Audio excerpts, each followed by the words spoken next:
السلام علیکم دوستو، میں ہوں واجد قریشی، وہ آپ دیکھ رہے ہیں راز دنیا۔ آج جب ایک سرجن چھری اٹھاتا ہے تو وہ 1000 سال پرانی ایک مسلمان کی قربانی کو دہرا رہا ہوتا ہے۔ یہ کہانی ہے ایک ایسے ڈاکٹر کی جس نے انسان کے جسم کو صرف سمجھا نہیں بلکہ بچایا۔ 936 عیسوی کتبہ میں پیدا ہوئے، بچپن سے طبیعت میں ہمدردی مگر سوالات کی بھرمار۔ اگر انسان کے جسم میں درد ہوتا ہے تو کیوں اور کیسے روکا جائے؟ طب، جراحی اور کیمیا میں تعلیم۔ اس دور میں سرجری کو بہت خطرناک اور بدنام سمجھا جاتا تھا۔ ایک دن ایک عورت کو بہت بڑا پھوڑا ہوا، لوگ سمجھتے تھے یہ جادو ہے۔ الزہروی نے کہا یہ علاج طلب چیز ہے اور میں اسے کاٹوں گا۔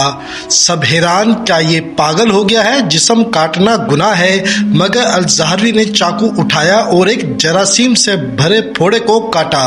عورت بچ گئی، لیکن لوگ مشتعل ہوئے اور کہا تم نے جسم کیوں کاٹا؟ تم قاتل ہو یا طبیب؟ الزہروی نے 300 سے زائد سرجیکل آلات بنائے۔ آج بھی ان آلات کی شکلیں جدید میڈیکل یونیورسٹیوں میں دیکھی جا سکتی ہیں۔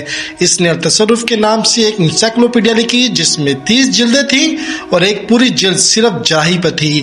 میں نے ہر آلہ خود بنایا، ہر زخم پر خود تجربہ کیا، کیونکہ میری غلطی کسی کی زندگی کا خاتمہ ہو سکتی تھی۔ ایک بچی کو زچگی میں ماں کے پیٹ میں موت کا خطرہ تھا۔ اس دور میں سی سیکشن نہیں ہوتا تھا۔ الزہروی نے پہلی بار انسانی جسم میں آپریشن کے ذریعے بچے کو نکالنے کا خطرناک تجربہ کیا۔ سب نے کہا یہ کفر ہے، موت یقینی ہے، مگر الزہروی نے اللہ کا نام لیا اور بچہ نکال لیا۔ ماں بھی بچ گئی، بچہ بھی، اور تاریخ بن گئی۔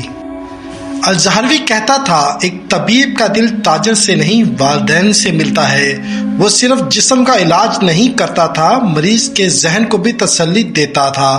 وہ ہر مریض کو محبت سے بلاتا، اے میرے بھائی تم اکیلے نہیں ہو۔ اس کی کتاب التصرف 5 سال تک یورپ میں طب کی بنیادی کتاب رہی۔ ولیم ہاربی، ویزیلیس اور ایمبریوس جیسے مغربی سرجن الزہروی کے شاگرد کہلائے، مگر وہ کبھی مشہور نہ ہو سکا کیونکہ وہ مسلمان تھا۔ آج جب ایک سرجن کسی مریض کی جان بچاتا ہے، وہ چاہے نیو یارک میں ہو یا لاہور میں، وہ الزہروی کی روش پر چل رہا ہوتا ہے۔ مگر کیا ہم جانتے ہیں، کیا ہمارے بچے اس ڈاکٹر کی کہانی سنتے ہیں جس نے انسانی جان کو بچانے کے لیے اپنی جان خطرے میں ڈالی؟